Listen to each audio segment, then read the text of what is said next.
Authenticity has become the currency of today.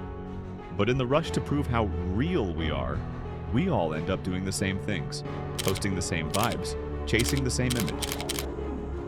Turns out this whole just be yourself thing might actually be turning us into a bunch of self-obsessed brand managers. Let's talk about how society and your favorite apps quietly trained us all to be a little bit narcissistic.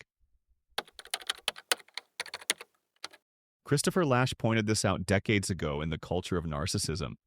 When society removes old rules and tells you, you can be anything you want, it doesn't actually make you free. It just puts all the pressure on you. Now, your worth depends only on how well you can look successful, happy, or attractive. Like you're performing life instead of living it. Because here's the kicker. Can slowly turns into should.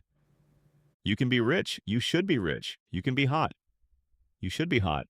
You can be your own boss. So why are you still answering emails at 11 p.m.? Instead of being more authentic, we end up stuck in an endless cycle of self-optimization, treating ourselves like a product that constantly needs upgrading. Platforms like Instagram, TikTok, and even LinkedIn turn our very existence into a performance. It's not just being yourself anymore, it's curating a self that photographs well, sounds clever, and hits the algorithm just right. Psychologist Turkle in Alone Together explains how technology amplifies this self-focus. You don't just live life, you brand it.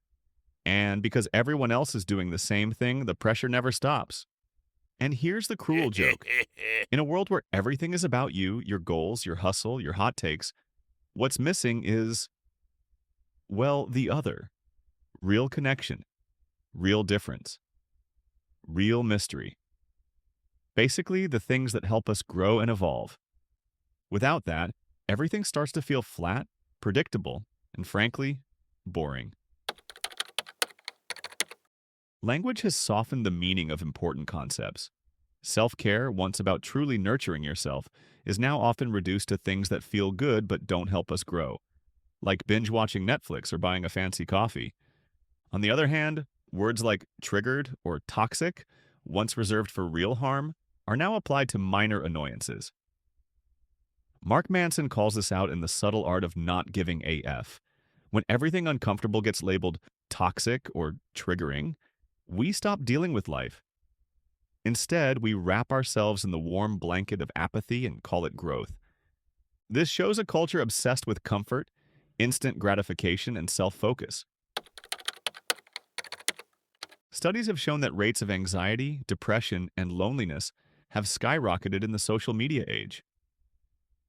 Dr. Tim Kasser's research in The High Price of Materialism shows that when we tie our worth to external validation, money, looks, likes, we get stuck in a cycle of chasing and crashing.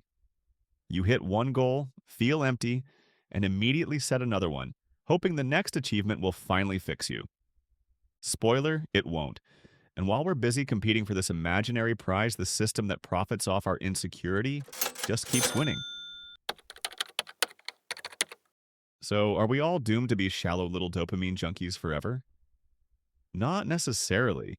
The first step is to stop buying the myth that your value is something you have to constantly prove, online or offline.